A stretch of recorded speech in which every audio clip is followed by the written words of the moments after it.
Ladies and gentlemen of the frontier, it is time for us pilots to ponder once again. My name is Tony Moe, and I'm joined by my superb and rather wonderful co-host, Rob of iBlueAir JGR. He may be a bit salty today. But he's got some good points to bring to the discussion, as always.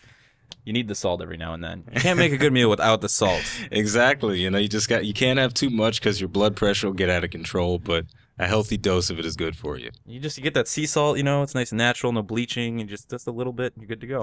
Exactly. It's good for the flavor, man. I like the sea salt, too. You got to bring out the flavor. All right, guys, so this week we're going to be talking quite a bit about some of the stuff that dropped with Colony Reborn, mainly the concept of cosmetic DLC going forward. So looking at the way camos have been handled, or how they haven't really been handled.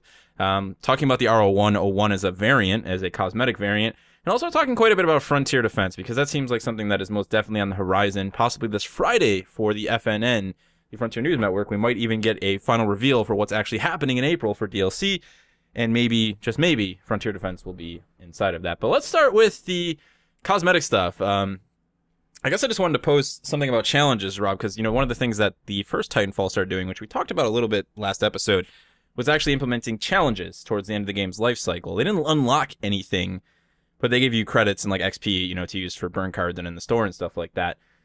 Right, the challenges to unlock content. I've always enjoyed that kind of stuff in games, whether it's to unlock, like in Halo, you get the skulls to, the grunt birthday party thing and extra difficulty stuff. I've always enjoyed content unlocks through special challenges, and I do think it's a little bit of a shame that doesn't exist in Titanfall 2. But yeah, absolutely. It's not too game breaking, and I'm not even sure what they would have as the special unlocks. Besides, what would you want as a special content unlock for reaching a milestone or beating the game on the hardest difficulty? Well, I think camos would be the biggest thing. I guess let's talk about what we already have and what they could basically gamify. Make a metagame out of, which is camos. Camos right now are they're meaningless. It's just XP progression. And then half of them are locked behind a random unlock system with the guy who sells you stuff. I can never remember the name of the damn. The dude who you play a match and he's like, hey, here's this random thing. Anyways, that guy. Yeah. And it's just there wasn't a whole lot of depth put into that. It's just kind of hey, occasionally you get a camo. Right. Yeah. It's just a time sync system, basically. Yeah. It has no immediate, I'm not somebody who's really obsessive over the idea of progressive fluff systems. I don't like first person shooters. We talked about this. Both of you and I agree. We don't like games where they're hey, play to level 50 to get all the weapons in the game and stuff like that. But when it comes to cosmetics, and it's the one time where it makes sense, to give people a little bit of extra progression to chase, a reason to use maybe an SMG. I want to get this, camo for this SMG. In a game like Titanfall 2, where it doesn't really matter if some guy in your team uses an SMG, you're not worried about, in Overwatch, right? They didn't want to do challenges like that because it would break the mold. People would be playing Tracer all the time. Yeah. They want to get the skin, even if they're garbage with Tracer or they don't care about Tracer, and they would just go for kills or something, But in Titanfall 2, it makes absolute sense to say, oh, you want to get this really cool bullseye camo for your car? Well, you're going to have to complete a set of challenges for us. We want you to go out and kill 10 pilots with headshots. We want you to get assists with it or something. Stuff like that would just be really cool, Yeah, it'd be interesting because they have it now where it's just, get X number of kills and blah, blah, blah. But they don't have, none of the camos are special or unique across the gun. So it does feel a little bit bland. It would be interesting if there was a special militia war-torn version of the car that you can unlock by completing a special challenge list of, get 20 kills with the car in a single match without dying, or so a bunch of absurd shit. Who cares? But it would be fun if there were certain things like that, and then you can really start to say, oh, this is my main weapon because I got this really badass camo for it. That's actually something Infinite Warfare, which I know I play and everybody's like, Tony, but they actually do some good things in there every now and then. They do some really smart stuff, and they released new weapons into the game, right? Yeah. Now, unfortunately, these weapons are not just cosmetic variants, which is a different discussion. But the idea they have is very smart. So there's a new energy-based weapon in the game, and in order to unlock it, you don't have to you don't have to pay for any DLC at all. It doesn't matter. I've never bought any DLC for COD. I never will. I can go in there, and what they want me to do is there's 3 separate challenges for the gun. or for the different guns. So the one energy-based gun, you have to get at least 15 kills in a game, and you have to get kills with 6 different weapons throughout the course of that match. So That's you have to either set up your your loadouts to have 6 different weapons, or actually no, it's 15 different weapons. It's actually 15 different weapons, 15 matches. Okay. Yeah. So even if you set up all your loadouts, you still probably are better off picking up other people's weapons and getting the kills and stuff like that. And I'm like, that's so cool. Like, you get what your game is about. You get your game is just about kills. Like nothing else really matters unless you're playing objective-based modes. And you totally cater to that idea with the unlock system. And I think something like that would be really cool. Like don't just give us the R101 as a cosmetic variant. Say, hey, you're going to have to use the R2, or you're going to have to, maybe it's not even have to be connected to the R2. Like we just said, like just make us get different kills with different weapons or something. Right. It would be interesting like that, or even playing with a faction leader or something. Like there could have been something interesting with the Wingman Elite, because that you mentioned that was Blisk's personal version of it. Yeah, it was supposed to be Blisk's. Yeah, it could have been like use the Wingman and get that to rank 10 and get 3 headshots with it. Yeah, just like some shit like that. And then Blisk gives you the special one with a red dot on it and all that stuff. Yeah, but yeah, I totally agree. And I don't follow Infinite Warfare that much. I watch Drifter from time to time, but he doesn't. He's not too big on that one. But that is an interesting system that they've got going there, and I think Titanfall would benefit from that in the future, or maybe in Titanfall 3 or something. Yeah, I think a lot of people, when we talk about the ideas like cosmetic unlocks, they like somebody when I mentioned the R101 being a variant and how I wish they do more variants, like you said, like give us like a prototype version of the car. Like what did the R97 look like? Like let Respawn's artists just have a good time and say, oh, this is what the R97 looked like as a prototype gun. Right, and just make it a skin. I'm not asking for more guns because that's a whole balance issue. But just to have that cool, like, custom variant of it. And then if you had to complete a set of challenges to unlock it, then, yeah, that feels a little bit more special when you're maybe the 4th or 5th guy to get it, that day. Like, you woke up, you're like, oh, yeah, I'm going to go complete this challenge if it takes me all day. I mean, that's kind of what they do with the executions, That's why I always wish the executions would have been more themed. Like, when they talked about the grapple hook one, I was like, man, maybe you got to get grapple melees. Like, how cool would that be? See, they're kind of slacking on that one. And it's like, I know that's like a deep system to start implementing, but it's like if the game, they're looking at supporting the game for probably the rest of the year at least, I think this stuff would go a long way. And like you mentioned with the Blisk thing, I think that's really cool. The idea of factions giving you, it's funny, that's exactly, Infinite Warfare has factions. You align with the different mercenary groups. Yeah, you align with a different mercenary group, and they allow you to unlock different weapons as you level up and complete challenges within their factions. Wow. Like super smart, it's cool. So it's like, okay, I'm going to play with the Orion Initiative because I want energy-based weapons, and they all have their own style. So, the idea of being able to say, okay, I'm going to fly under Blisk, and get this thing, that's just a great idea, man. Yeah, there's potential there that they missed out on in terms of adding a little bit to the immersion of the game and just adding that extra bit of it's like storytelling, just getting you involved in the world. That's what I meant to go with. That was, making you feel a little bit connected to the story. The single player's done, so it's like, what else are we playing? And that's something Overwatch does really well. They're always talking about the characters, and they're always making you feel involved with these characters. Yeah. So small things like that, would go such a long way.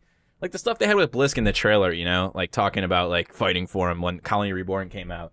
Like, yeah, stuff like that, man. That's cool. That kind of brings the universe to life a little bit. And if you're not amazing at the game, and you aren't just climbing to be the best possible pilot you can be as an individual, challenge stuff is a great way to keep you involved, That's why I've had friends play, Battlefield 3 and Battlefield 4 for as long as they have when they get like, my one friend's always negative. He does not play shooters.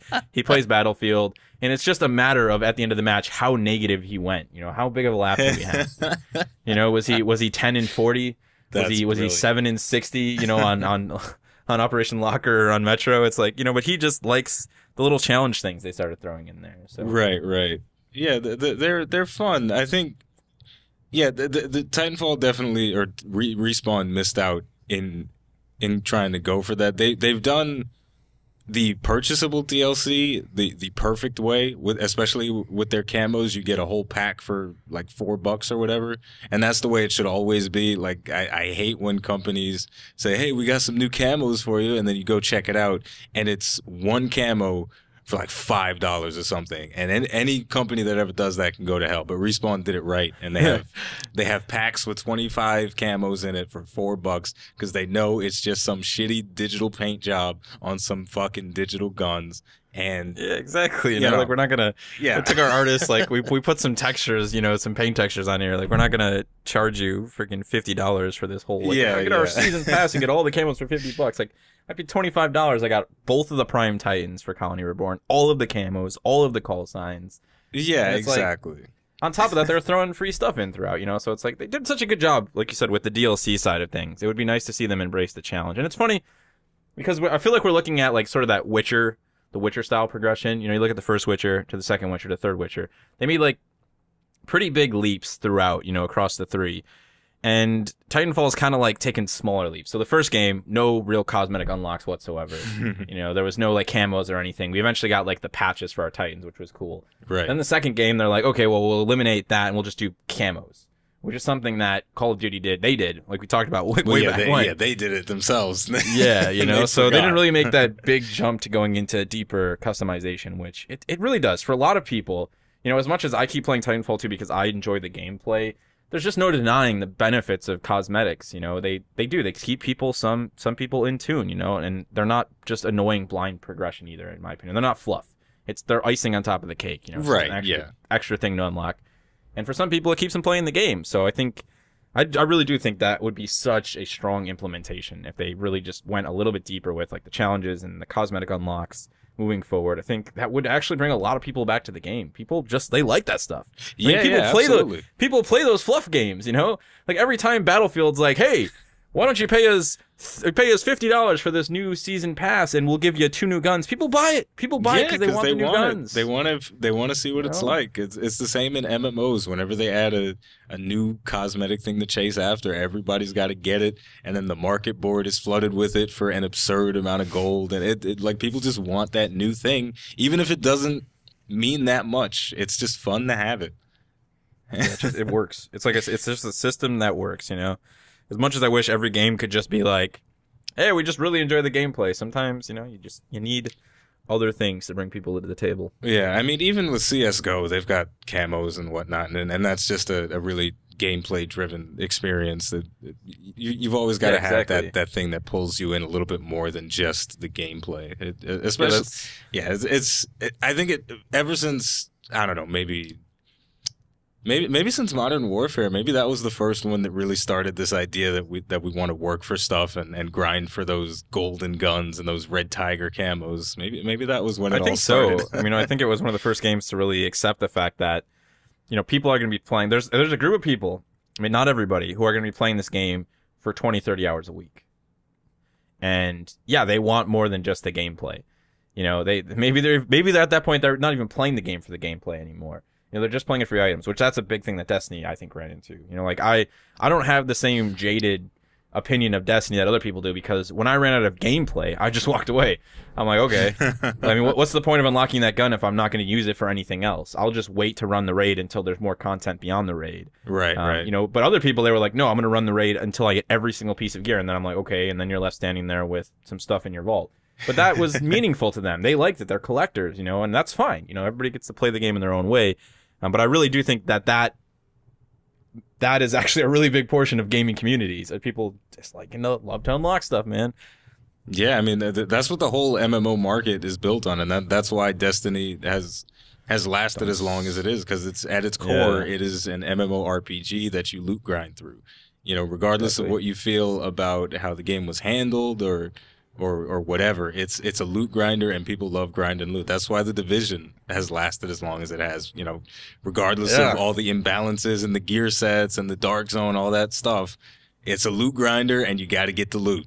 So and they got better at giving people loot, you know, with the last like 4 patches too now. So it's like Diablo. Diablo is the ultimate example, right? Diablo is like the textbook example of that, where it's just like, yeah, don't worry about like occasionally, just throw as much loot at me as possible. And in a stat-based game especially, I'll figure it out, you know, along the way. So let's talk a little bit more about the Hour 101. You know, the idea of cosmetic weapons. You know, last time we talked about this, I initially was hoping that they would do like a full, like different damage stats and stuff like that. But again, you know, we talk about balance. It doesn't really make sense. So I like it as a cosmetic weapon, but I don't know. What do you think? Like going forward, I know we talked about like unlocks and stuff like that. I feel like we're both on the same page. Yeah. You know, do you really like the idea of just them saying, "Hey, we're going to give you more weapons down the line, but they're just going to be identical. Just they're going to be visually different." I like the idea of variants. I wouldn't mind a new gun, but I don't particularly care because they've filled most of the different categories that they need to fill. So if they add another assault rifle that's completely different, what could it really be? They've got the long range, they've got the mid range, they've got the all around, and then they've got the AK-47. Like, what do they need? Oh, this one shoots fireballs. Like, it doesn't matter that much. But they already have that with the L-Star. So. Yeah. But I think maybe the shotguns are like the only place where maybe we could use one extra gun to kind of add some variety. Because the shotguns right now are like, okay, we got a, you know, like we got the Eva, which is just a, you know, regular standard powerhouse style automatic shotgun. And then we've got the Mastiff, which is like, you know, it's just that weird gun. Here's a projectile-based shotgun that's incredibly inconsistent based on, you know, everything. Yeah. So a lot of people mention the idea. Double-barreled shotgun in I was the gonna category. say, yeah, like something old school, man. I mean, I know it'd be hard to balance something like that, but I mean, at the end of the day, no, we've already got at close quarters. We've got so many ways to basically insta-kill people. Yeah. Rifles mow you down in a matter of a fraction of seconds. You know, most of the SMGs will just bullet hose you, even if they're not the alternator at close range. You know, so why not have like a double barrel shotgun that is super, super close range only? So if you fire a shot and you don't get the shot, then you only have one more shot. And if you can't, you know, if you're not at the right range, you don't get the full damage potential, and then you have to reload. I think that'd be so cool, dude. Yeah, it'd just be fun. It'd be a lot of fun. It would just be a fun weapon. Yeah, yeah. It probably wouldn't be optimal, but it'd be fun. So who cares? But for the R101, when I made my initial video about it, I completely forgot that the default iron sights for, I don't know if it's all of the weapons, but at least for the assault rifles, does have magnification in it. And many people were quick to remind me that that is the case. And the ACOG sight on the R101 is the exact same magnification as the default iron sights. There's no difference whatsoever, but everyone uses it. You know, it's I think it's that, it goes back to that discussion that I have with people all the time. They ask me why. It's either somebody asking me why I'm ADSing or why I'm not ADSing, depending on what portion of the video they actually bothered to watch. So it's like, I'll be using the alt and someone's like, why do you never ADS with the alt? And I'm like, I definitely did. The other person's like, why do you ADS with the alt ever? You should totally flip fire. And it's like, I think that AOG, that ACOG, is the prime example of just mental perception. You know, so for so many people out there, they put it on the gun there, they get like 10 more kills. Whereas I'm like, it's just every time I land on the ground or I hit the ground, this thing's just flying through the air in front of my screen, like screwing me up. Yeah. You know, it's the last thing I want to use. Yeah, I mean, I find it to be, I like ACOG scopes in games more than I like the, at least in Titanfall, I should say. I like the ACOG more than I like the HCOG, but I was very disappointed to find that it doesn't actually have more magnification than the iron sights. That was my biggest turnoff with it, and that's what I was expecting from the gun. I was expecting them to add an assault rifle with a scope that has a little bit more magnification that looks different from the HCOG Ranger. So I was very disappointed by that, and besides that, I hate having a video out that has wrong information in it, and because we can't put the annotations anymore because of the end screen stuff. I don't know who. For anybody that doesn't know stuff about YouTube and the back end stuff, we can't put annotations in our videos anymore. So if you ever make a mistake, you can't just put something over and say, "Whoops, I messed up." You just got to leave it there. The worst part is half the people wouldn't read it, and if you put it in a pinned comment, they still wouldn't read it. You know what I did though? Yeah. I put a card up there and I made a poll, and I just said, it's obviously this, and then all of the poll answers were what it should have been. So I was like, go ahead, click the poll, see which one is right. Yeah, dude, you know, I feel like they reached a conundrum with that, right? Where they were like, we have the HCOG Ranger, that's the highest zoom optic for rifles.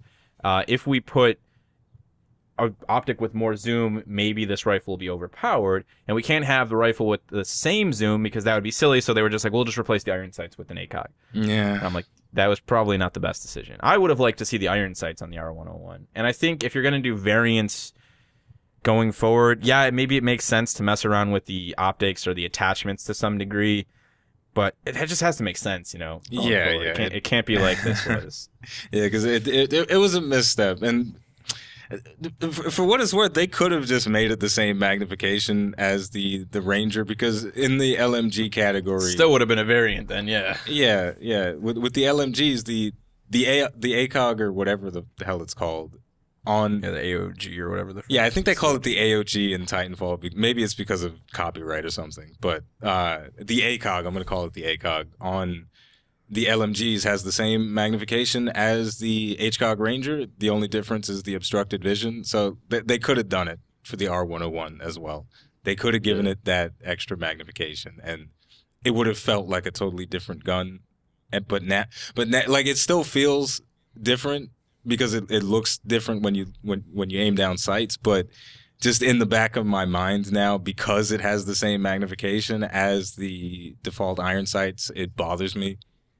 But it is what it is. I still like it. I like what they did with it, and I liked using it because of the scope. But they missed the mark on it. Yeah, we'll see. It's going to be interesting to see. I'm really excited for this week's FN, for the announcement, because, I mean, obviously, anything else, like possibility new Titans, new thing, but I'm curious to see if they will bring another weapon along with this. They've talked, every time they make an FNN for any of the DLC, the next thing they say is, we'll talk more about the next release, which will include, and they always have weapons in there. So I feel like they have plans to release more weapons. Yeah. Have to see. But let's talk Frontier Defense, man. I'm not going to get into anything regarding the leak, guys. I know a lot of people always ask me about the leak, but the problem with leaks is they're leaks. They're like months early. They're probably old. Somebody pulled it out of a PC file. It's unfinished, and it's like, but there's definitely a lot that Rob and I can talk about with Frontier Defense. I mean, the original mode was, I think, fun, but it was really, really just basic and shallow. It's horde mode. I mean, horde mode hasn't been innovated on since it was first invented, however many years ago. I think Gears of War is the only developer doing like crazy stuff with horde mode, and no one ever seems to copy them. I mean, how crazy was it though? I mean, it was just Gears of War 4 enemies. It was 99. It's pretty dope waves. Though, man. Just because they I added played it in Gears 2. I think that's one. Okay, because that was the first one. I don't know how much it's changed since then. So let me get that. Yeah, so Gears 3, they added like base building elements. Okay. Okay. And then to continue with that with Gears 4, but the big thing about Gears 4 horde mode is you actually have like a cache, which is like your main point for purchasing weapons and upgrades and placements, and you can actually move that around the map. So you can pick your like lockdown spots based around that point. They did a pretty good job with it, It's still horde mode, like you said. There's still waves, but now it's about completing each wave and earning cash. And there's just a lot more variance with the enemy type. So I think they did a really good job just putting those base building elements into it. And I think that's the biggest thing is horde mode and tower defense, right? They've always been like two separate entities, but the reality is they should just be the same thing. Yeah, it's true. They're very intertwined. Yeah, I think sharing elements of the two can strengthen both of them. So that's what I would like to see for Frontier Defense more than anything, is to see them, not just give us a deployable turret. Right, a little bit more. Don't just give us a pilot sentry, give us a little bit more to it. Play to the strengths of the game. And I talked a little bit about Frontier Defense. I think like adding in mobile objectives. Like the one thing Destiny did really well with the Prison of Elders was to have like, okay, we know players are going to get locked down in this corner trying to like hold themselves against these enemies. So we're going to force them to run across the map to capture an objective in the middle of all of this chaos. See, I think something like that would be cool. Yeah, that answer. I mean, that's the solution to one of my biggest problems with horde mode is that it always devolves into let's, number one, find the best spot to camp, but number two, there's no real narrative to it. There's just enemies are coming and we have to stop them. And even with the Gears of War thing, with there being a magical box where you can spawn weapons, I've always been bothered that there's no narrative in most horde modes where you just go in and, hey, look, there happens to be a power weapon over here. Like I wish there was a little bit more of some sort of some sort of progression built into it to keep it Titanfall related. It would be interesting. So let's say you're playing as the militia and you're defending against waves of IMC. So they start sending in grunts and stuff, specters, all that.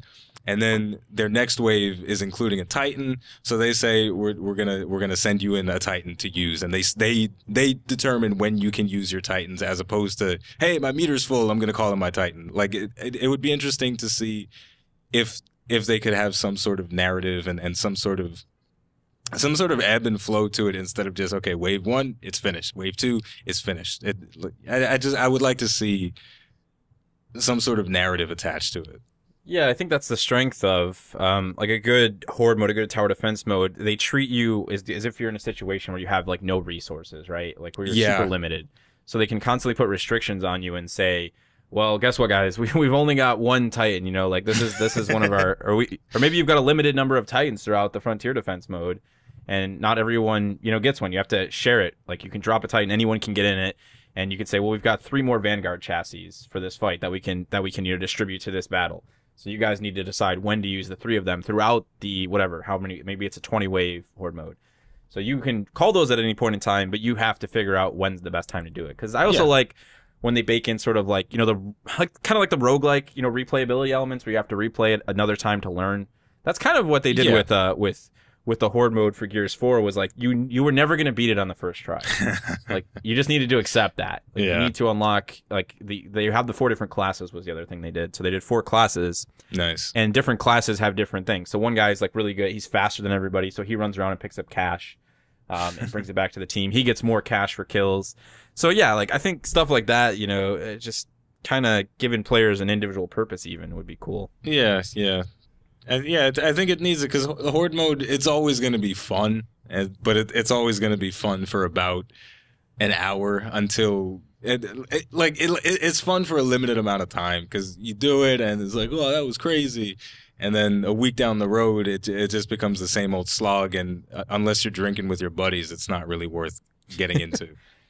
I'd like to see them look at Killing Floor, actually. Killing Floor 2, I think, is like a phenomenal... That's probably, I think, one of the best like horde mode style experiences on the market. It's very progression driven. You've got the bosses at the end of each wave, which adds variety.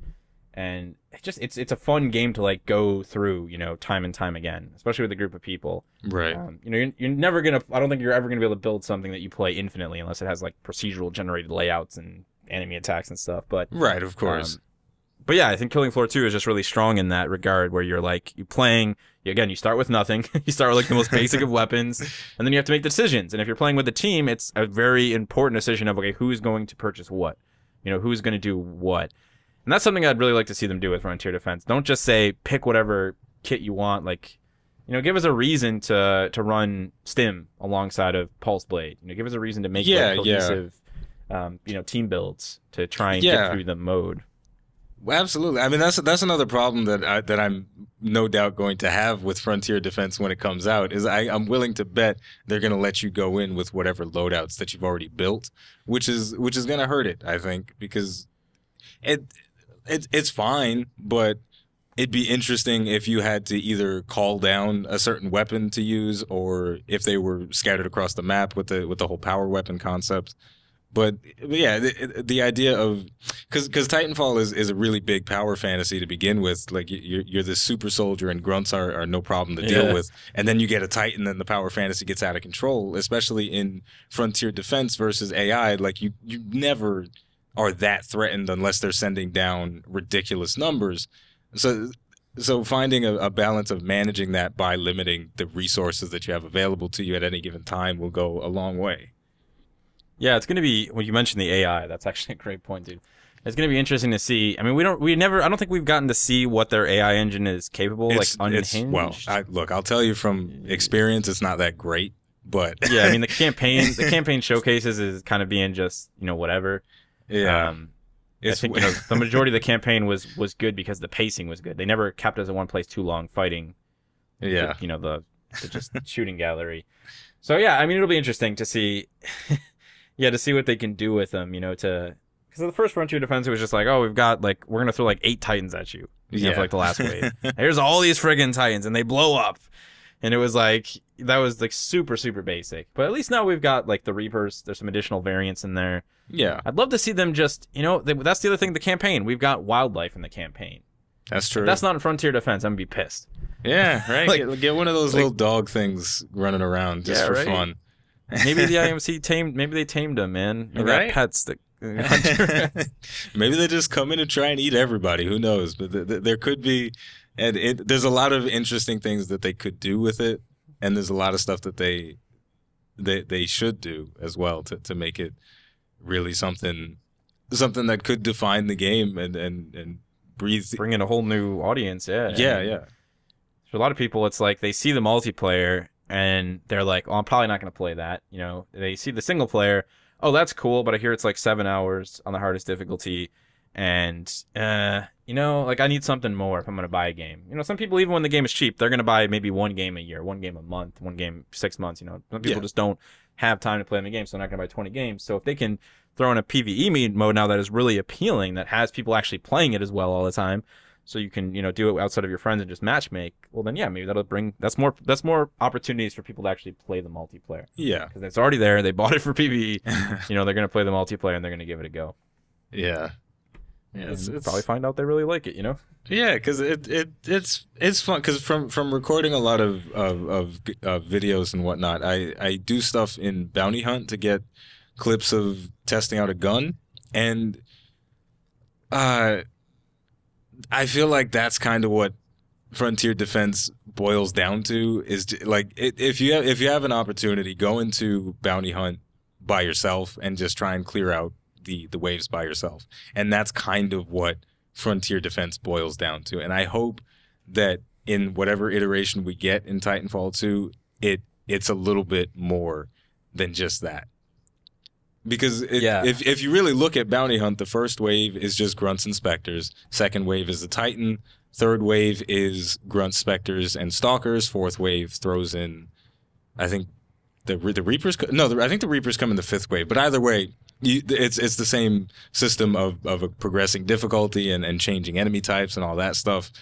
But, you know, it's a little stiff. Yeah, I think it seems like they're at least taking their time. Yeah. You know, like I feel like if Frontier Defense was going to be exactly like the original Frontier Defense, they would have just launched it like after launch, you know? Yeah. I feel like it's a big deal to them. I feel like they're treating it like a big deal because, I mean, there's like, everybody has made a video at this point in the community talking about it to one regard or another. The forums probably have at least 500,000 posts of where's our Frontier Defense? You know, one of the that was big at the beginning when the game was first launching. That horrible era. My goodness. Yeah, everybody's like, where's Frontier Defense? Where's attrition? Where's all this? Yeah, where's everything? You mean you wanted to show us these 2 new modes without us just playing the mode we already know? Blasphemy. What are you doing? Well, we'll find out hopefully this Friday. All we know is that new DLC is going to be called a glitch in the Frontier or whatever. Glitch in the system. Yeah, so we'll see what that brings. One thing I would love to see Respawn not do anymore. I know they're trying to be really transparent, and I think I shouldn't complain because they're talking to us. But they post, okay, so we hear about Colony Reborn. At the end of Colony Reborn, they tell us in the future they're going to tell us about more DLC. Then they make a post to tell us that in the future they're going to tell us more about DLC. And then hopefully this Friday, they're going to make the post that tells us about the more DLC. Right. Like, you don't need to hype the community that's already here. And people who aren't in the community aren't reading that stuff. In fact, most people in the community don't even know where to find the patch notes. You know, I find out every single day on my videos. Well, I'll tell you this. I don't even read that stuff. So yeah, exactly. You got to be like that Frontier Defense was allegedly coming soon. So, you know. Yeah, well, I mean, all they keep talking about is the glitch in the system thing. Most of it's just people, you know, hacking PC code and digging up files. Gotcha. Which are, you know, meaningless because that stuff gets left behind all the time. But anyhow, guys, let us know your thoughts. You know, cosmetic DLC obviously was a big part of this discussion. Challenges, we'd love to hear what you guys think about that. Is that something that, you know, is valuable to you? You know, we're not talking about like fluff to unlock weapons. We're just talking about extra cool ways to get more cosmetic goodies for your character. And maybe even ramping up the value of those cosmetic goodies by, you know, making actual visual variants, not just camos. Yeah, I want a new helmet, man, for my pilots. Is that too much to ask? Like, that's the type of stuff I'd pay for in a DLC pack and then have to unlock it and be completely okay with that. I know not everybody thinks about it that way, but like I get they need to make money on the game. Yeah, of course. But why wouldn't you want to pay for stuff that has more value, especially... Yeah. Anyways, let us know what you think of it. Yeah. Talk about Frontier Defense. I know everybody's going to have a lot to say about that. And we will see you guys in 2 weeks. At that point, who knows? Maybe we'll be playing Frontier Defense. Probably not, but we'll probably at least be able to talk about something. We hope you guys have a great week. As always, be sure to check out what Rob is doing over at iBlueAir GGR. He's currently racking up. Well, you're not wrapping it up, but you're making your way through an XCOM 2 playthrough. Yeah, you got a little ways to go doing that in Civilization 6 as well as For Honor. I was gonna say Civ 6, man, and playing some For Honor. So if you're looking for a nice juicy chunk of variety over, Rob's channel's rocking and rolling right now, man. Yeah, man. Go check him out. And we will see you guys in the next one. Boom.